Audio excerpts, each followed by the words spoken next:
우리가 함께 읽은 본문 말씀을 통해서 하나님의 진노라는 제목으로 말씀을 드리려고 합니다. 복음에 하나님의 의가 나타났습니다. 죄인들을 의롭다 하시는 하나님의 방법이 복음에 나타난 것입니다. 그러면 왜 죄인들을 의롭다 하시는 일이 필요합니까? 그냥 용서해 주신다 하면 될 터인데 말입니다. 그런데 그것이 하나님의 진노 때문에 그런 것입니다. 하나님의 진노라고 하는 것은 성경의 하나님을 바로 이해하는데 아주 중요한 대목이라고 할 것입니다. 하나님은 거룩하십니다. 그러기에 죄를 그냥 보아 넘기실 수가 없으십니다. 죄를 보면 하나님의 진노가 나타나십니다. 그런데 사람은 죄인이고 그 죄를 스스로 해결할 수 있는 힘이 없습니다. 그래서 하나님께서 그 죄를 해결해 주시기 위해서 독생자를 보내주셔서 그 죄를 대신 짊어지게 하신 것입니다. 하나님의 진노를 당하게 하신 것입니다. 하나님의 거룩함을 이루게 하신 것입니다. 하나님의 의를 이루신 것입니다. 이제 하나님의 진노를 받아 사람들의 죄를 대속하신 그 아들 예수 그리스도를 믿는 자는 그 앞에 나와 그를 주로 믿고 자기의 모든 죄를 고백한 자에게는 하나님께서 의롭다 여겨주시고 새로운 관계를 갖게 됩니다. 그러므로 하나님의 진노를 지금과 훗날에 피하고자 하는 이는 예수를 믿고 십자가 앞에 나와야 하는 것입니다. 로마서 5장 9절 말씀입니다. 그러면 이제 우리가 그의 피로 말미암아 의롭다 하심을 받았으니 더욱 그로 말미암아 진노하심에서 구원을 얻을 것이니, 이것이 복음입니다. 복음은 하나님의 진노에서 우리를 구원하시는 것입니다. 하나님의 진노가 무엇입니까? 진노라는 말을 사전에서 찾아보면 손해를 당하거나 모욕을 당할 때 생기는 불쾌하고 강한 적대 감정이라고 정의하고 있습니다. 아마 우리가 다 분노하고 진노를 내본 사람들이기 때문에 이 진노라고 하는 말에 대해서 이해할 수 있을 것입니다. 이런 의미대로 한다면 진노는 하나님에게는 잘 어울리지 않는 단어처럼 보여집니다. 하나님은 영이시고 온전하신 분인데 무슨 감정을 이기지 못해서 화를 내시는 분으로 보기는 어렵다고 하는 것입니다. 그럼에도 불구하고 하나님의 진노라는 말을 쓰는 것은 하나님을 우리 인간의 입장에서 이해하는 대목인 것입니다. 그러기에 하나님의 진노란 죄를 조금도 용납하지 못하시고 하나님의 거룩하신 성품 때문에 나타나는 죄에 대한 반응이라고 할 것입니다. 우리가 잘 아는 바와 같이 하나님은 거룩하십니다. 그의 거룩함은 죄를 조금도 용납하지 못하십니다. 따라서 하나님의 진노는 하나님의 거룩한 본성의 또 다른 표현이라고 할 것입니다. 하나님의 진노는 무엇에 나타납니까? 왜 하나님이 진노하시는 것입니까? 18절 말씀입니다. 하나님의 진노가 불의로 진리를 막는 사람들의 모든 경건치 않음과 불의에 대하여 하늘로부터 나타나나니, 여기 하나님의 진노는 불의로 진리를 막는 사람들의 경건치 않음과 불의에 대해서 나타난다 그랬습니다. 여기 경건치 않음, godlessness라고 하는 말입니다. 이 경건치 않음은 19절로 23절에서 구체적으로 나타나는데 하나님에 대한 죄입니다. 종교적인 죄입니다. 우상 숭배하고 하는 그런 죄입니다. 하나님을 없인 여기는 죄들입니다. 경건이란 하나님을 경외하고 사랑하는 마음을 뜻합니다. 따라서 경건치 못하다고 하는 것은 하나님을 사랑하지 않는 것이고 하나님을 경외하는 마음이 전혀 없는 상태입니다. 경건치 않다. NIV 영어 성경에 보면 godlessness라고 했어요. 말 그대로 하면 하나님이 없다. 그것이 경건치 않다는 것이에요. 하나님이 없는 것, 그것이 경건치 않은 것이고 하나님이 싫어하시는 것이고 죄라고 그랬어요. 구약의 시편에도 이런 말씀이 있죠. 53편 1절입니다. 어리석은 자는 그 마음에 이르기를 하나님이 없다 하도다. 하나님이 없다고 하는 것, 그것이 경건치 않음이고 그것이 하나님의 진노를 쌓는 일이라고 하신 것입니다. 이 말씀이 뜻하는 내용이 바로 불경건, 경건치 않음입니다. 또 불이 위키드네스라고 하는 것은 26절로부터 32절까지의 아주 자세하게 우리가 내일 우리가 보겠습니다만 나타나는데 사람에 대한 죄입니다. 도덕적인 죄에 대한 것입니다. 불의는 자기 중심의 갖가지 더러운 생각에서부터 시작해서 이웃을 해치는 살인이나 간음에서부터 손해를 끼치는 행위, 악한 행위를 다 포함하고 있습니다. 하나님은 이 두 가지 행위, 하나님께 대한 불경건, 이웃에게 대한 불의, 이 두 가지 죄를 통해서 하나님의 진리를 의도적으로 막고 있는 억누르는 자들에 대해서 진노하신다 말씀하시는 것입니다. 이 진노가 하늘로부터 쫓아온다고 했어요. 성경에서 하늘은 하나님이 계신 곳을 말합니다. 그렇기 때문에 하늘로부터 내려온다는 말은 하나님께로부터 진노가 임한다는 것입니다. 나타난다 하는 것은 현재형으로 되어져 있습니다. 여러분, 신약 성경을 기록하고 있는 헬라어의 현재형은 이 일이 계속 진행되어져 가는 것을 나타날 때 사용합니다. 그렇기 때문에 과거에서 현재로, 현재에서 미래로 이어져 계속 진행되어 가는 것입니다. 장래의 대심판뿐 아니라 과거에 나타난 심판의 사역, 현재에 임하는 심판 다 포함하고 있습니다. 이 진노의 양상은 초자연적인 능력으로 나타나기도 하고 자연 법칙 속에서 나타나기도 합니다. 알게도 임하고 모르게도 임하고 나타나는 것입니다. 그러면 하나님이 진노하시는 이유는 구체적으로 무엇입니까? 여기 19절로 23절에서 하나님의 진노를 받을 수밖에 없는 불경건한 죄의 모습을 구체적으로 말씀해주고 있는 것입니다. 첫째로는 하나님을 알만한 것을 주셨지만 하나님을 알지 못하기 때문에 진노가 임한다고 했어요. 인간의 죄의 가장 근본은 하나님을 알지 못하는 데 있습니다. 반대로 구원은 하나님을 아는 것입니다. 구원 얻은 영생이 무엇입니까? 요한복음 17장 3절에 우리 주님께서 친히 말씀하십니다. 영생은 곧 유일하신 참 하나님과 그의 보내신 자 예수 그리스도를 아는 것입니다. 하나님을 인격적으로 알고 모시고 섬기는 것, 구원받은 것이요 하늘의 생명을 얻은 일이라고 했어요.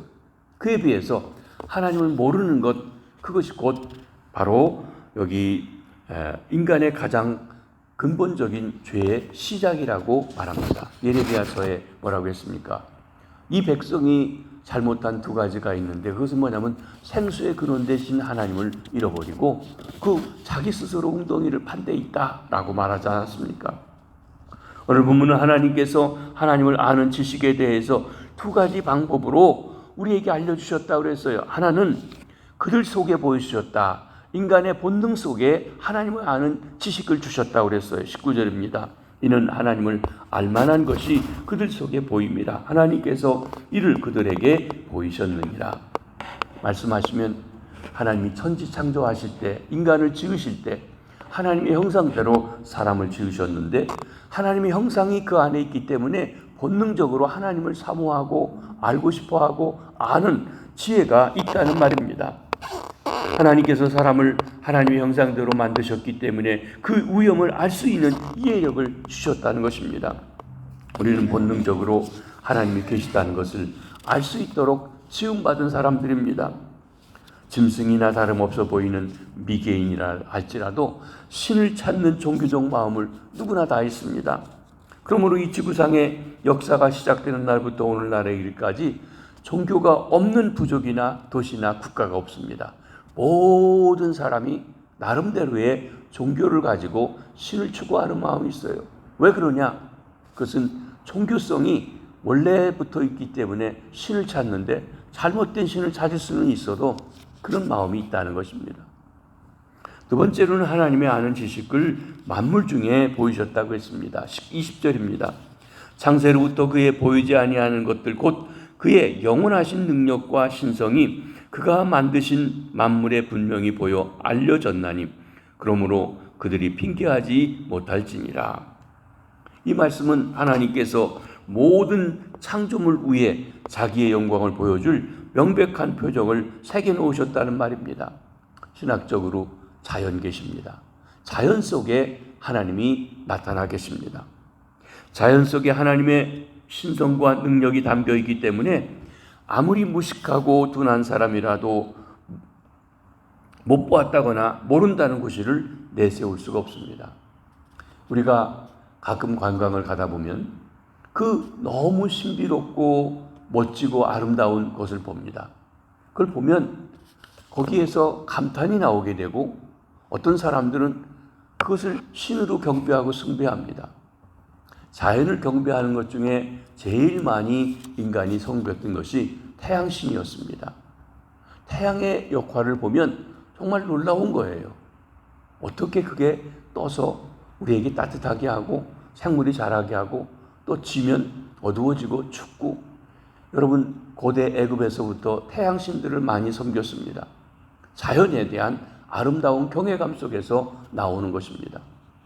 사람들이 산에 올라가서 아주 신비로운 그런 현상을 보게 되면 나무나 돌이나 보면 거기들 그걸 섬기려고 하는 마음이 있습니다. 자연 속에 준 것입니다. 우리는 아무리 하나님을 거부하려도 거부할 수가 없습니다. 하나님은 온 천지 만물을 창조하시고 그것을 무한한 능력으로 유지하시고 지혜로 다스리시며 선으로 보존하고 계신 것입니다. 우리는 자연 세계를 통하여 하나님의 살아계심을 마음속에 다시 한번 깨우치게 됩니다. 하나님은 안 계신 것이 아니라 사람들이 부정할 뿐입니다. 세상에 아버지 없는 사람이 어디 있습니까? 아버지를 모르는 사람이 있고 아버지에게 버림받은 사람은 있어도 아버지가 없는 사람이 없습니다. 세상에 존재하는 모든 것은 하나님께로부터 왔기 때문에 하나님을 부인할 수 없다는 것입니다. 자, 두 번째로는 하나님을 알되 하나님을 하나님으로 섬기지 않는 사람들이 있습니다. 21절입니다. 하나님을 알되 하나님을 영화롭게도 아니하며 감사하지도 아니하고 오히려 그 생각이 허망하여며 미련한 마음이 어두워졌나니. 우리가 하나님의 존재하시다는 것을 알고 믿는 것만으로는 부족합니다. 경건은 하나님을 하나님으로 섬기는 것입니다. 하나님의 합당한 예우를 해 섬기는 것을 말합니다. 경건하지 않다는 것은 하나님을 우습게 여기는 것입니다. 만홀히 여기는 것입니다. 함부로 하나님을 대하는 것입니다. 그러면 하나님을 하나님으로 섬기지 않는다는 것이 무엇을 말하고 있습니까? 하나님을 영화롭게 하지 않는 것입니다. 인생의 최대의 목적은 하나님을 영화롭게 하며 그를 영원토록 기뻐하고 즐거워하는 것입니다. 하나님을 영화롭게 해야 할 사람이 하나님의 이름을 높이지 않는 것이 바로 불경건이라고 할 것입니다. 하나님께서는 독생자를 희생제물로 내어주시기까지 하시지만 하나님의 영광만은 결코 양보하시지 않는다고 했습니다. 이사야 42장 8절에 말씀하십니다. 나는 여호와이니 이는 내 이름이라. 나는 내 영광을 다른 자에게 내 찬송을 우상에게 주지 아니하리라. 여러분, 에스겔서도 보면 하나님의 백성들이 우상을 섬기다가 포로 잡혀가서 하나님의 영광을 짓밟아 놓으린, 하나님의 영광을 잃어버린 그들에게 하나님의 영광을 찾기 위해서 그들을 회복하시고 새롭게 하시겠다고 말씀하십니다. 그러므로 하나님께 영광 돌리지 않고 우상에게 그 영광을 돌리는 사람들에게 하나님의 진노가 임할 수밖에 없는 것입니다. 두 번째로 하나님께 감사하지 않는 것이라고 했습니다. 하나님께 감사해야 할 사람이 하나님께 감사하지 않고 등을 돌리는 것이 불경건입니다. 성경에서는 말씀하십니다. 항상 감사해라. 쉬지 말고 감사하라. 범사에 감사하라. 여러분, 성경이 그렇게 안 됐는데 항상 기뻐하라. 쉬지 말고 기도하라. 범사에 감사하라고 했는데, 예, 그렇습니다. 여러분, 항상 범사에 쉬지 않고가 어떻습니까? 하얀 구두, 흰 구두, 백 구두 똑같은 말입니다. 그러니까 항상 쉬지 않고 범사해야 할 세 가지 중요한 그리스도인의 삶이 있는데 그게 뭐냐면 기뻐하는 것, 기도하는 것, 감사하는 거예요. 그러니까 항상 감사하고 범사에 감사하고 쉬지 말고 감사하는 것입니다. 우리가 11월 달에는 추수감사절이 있습니다. 이 추수감사절이 미국 정신을 가장 잘 나타내는 것입니다. 없는 중에도 이렇게 항해에서 와서 다 사람들이 죽어간 중에도 남은 것을 가지고 감사하고 새롭게 일어섰던 그것이 바로 감사인데, 우리가 감사가 필요합니다. 또 우리 삶에서도 범사에 어떤 일에서든지 하나님께 감사하는 일이 필요하다는 것입니다. 살인하는 것, 도둑질하는 것만 죄가 아닙니다. 감사하지 않는 것, 그것도 큰 죄라는 것을 알아야 할 것입니다. 하나님께 감사드리는 것입니다. 셋째로는 그런데 사람이 하나님으로 섬기지 않을 때 생각이 허망해지고 마음이 어두워진다고 그랬어요. 생각이 허망해진다. 쓸모없는 것을 생각한다. 또 마음이 어두워졌다. 통찰력이 없다. 지혜가 없다. 그것입니다. 성경이 말씀하십니다. 여호와를 경외하는 것이 지혜의 근본이라고 말입니다. 그러나 하나님을 알지 못하고 하나님을 하나님으로 섬기지 않을 때 어리석은 자가 됩니다. 나는 잘 결정했다고 생각하는데 그만 쓸모없는 것에 내가 시간과 재물을 낭비하는 일도 있습니다. 그렇습니다. 하나님으로 알지 못하고 하나님으로 섬기지 않을 때 어리석은 자가 되는 것입니다. 하나님께 영광 돌릴 때 우리의 생각과 마음이 맑아집니다. 하나님께 감사할 때 우리의 생각과 마음이 경건해집니다. 그러나 헛된 영광을 구하고 원망과 불평이 가득할 때 내 생각은 쓸데없는 것에 머물고 내 마음은 어두워져서 분별력이 없어지게 되는 것입니다. 하나님으로 섬기지 않을 때 인간은 이미 하나님의 진노 속에 들어가 있는 것이라 할 것입니다. 마지막으로 하나님의 진노하시는 이유는 하나님이 아닌 것을 하나님으로 섬기기 때문에 그렇습니다. 한마디로 우상숭배에 대해서 말합니다. 이 우상숭배가 여러 가지 형태로 나타나 있습니다. 먼저는 사람이 스스로 지혜롭다 하여 자신을 하나님으로 섬긴다고 그랬어요. 22절에 보면 스스로 지혜 있다 하나 어리석게 되어. 지혜가 무엇입니까? 하나님의 관점에서 사건을 보는 것입니다. 지혜는 하나님을 두려워하고 순종하는 데서 생깁니다. 그러므로 사람이 스스로 지혜롭다고 하는 것은 거짓 지혜를 말합니다. 인간의 지혜는 하나님을 두려워하지 아니합니다. 그리고 하나님 대신 그 무엇을 섬깁니다. 지혜롭다고 생각하는 사람들은 스스로를 섬깁니다. 우리 사람들 중에 좀 똑똑하고 잘나고 하는 사람들 중에 그러죠. 하나님을 믿느니 내 주먹을 믿어라. 하나님을 믿느니 나를 믿어라 하고 오만방자하게 이야기하는 이들이 있습니다. 그들이 섬기는 우상은 자기 자신입니다. 하나님의 자리에 자신을 앉힌 것이기 때문에 이는 하나님의 진노를 끌어들이는 죄가 있는 것입니다.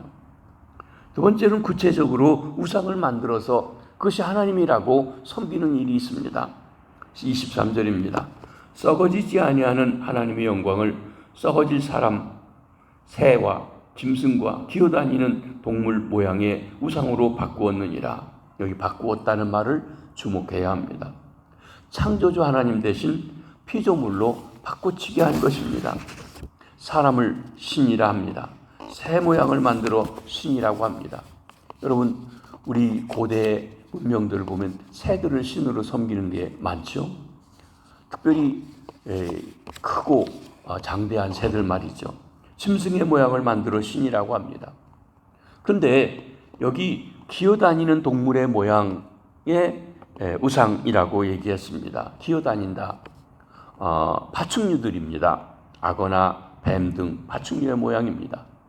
여러분, 고대 애굽의 바로 왕의 왕 보면 뱀이 이렇게 널름거리는 것이 이렇게 형상이 있는 것 봅니다. 그럼 뱀을 섬기는 거죠. 또 상상의 동물을 신격화한 것도 있습니다.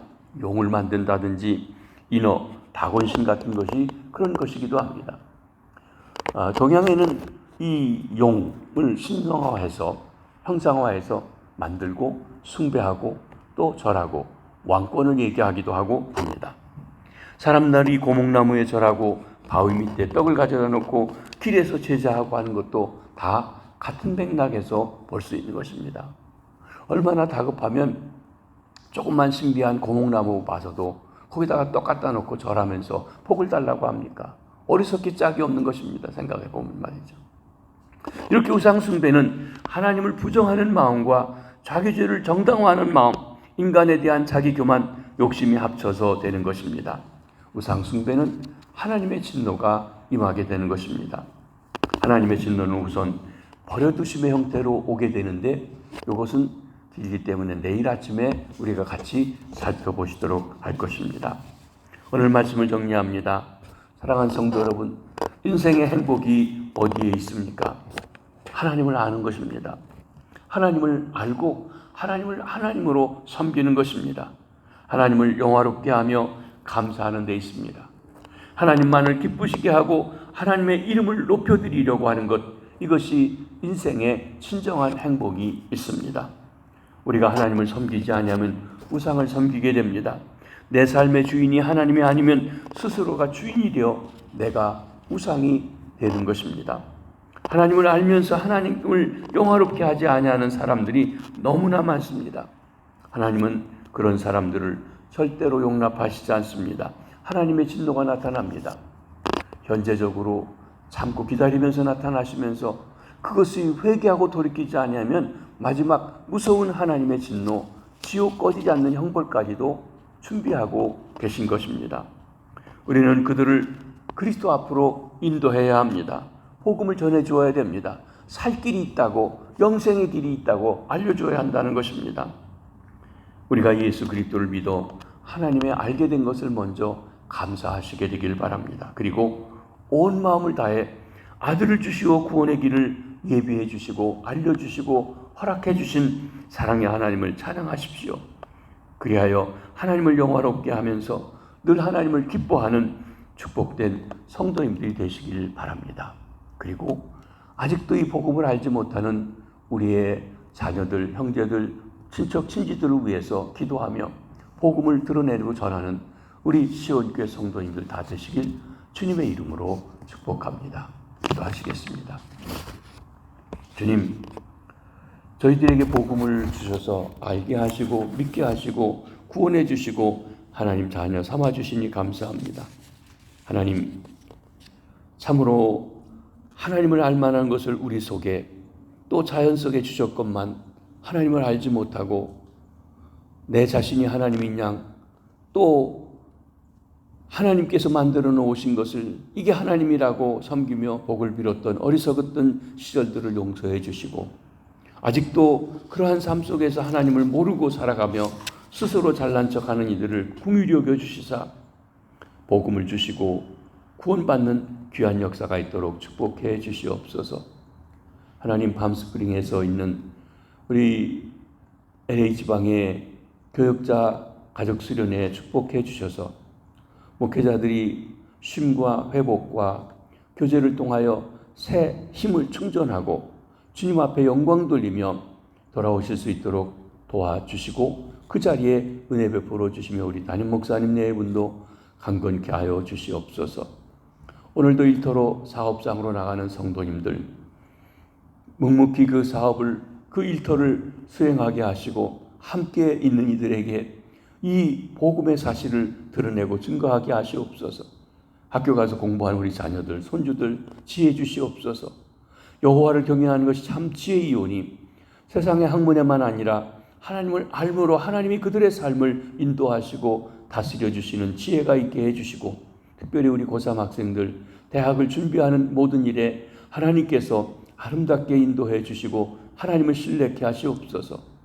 병상에 있는 환우들이 있습니다.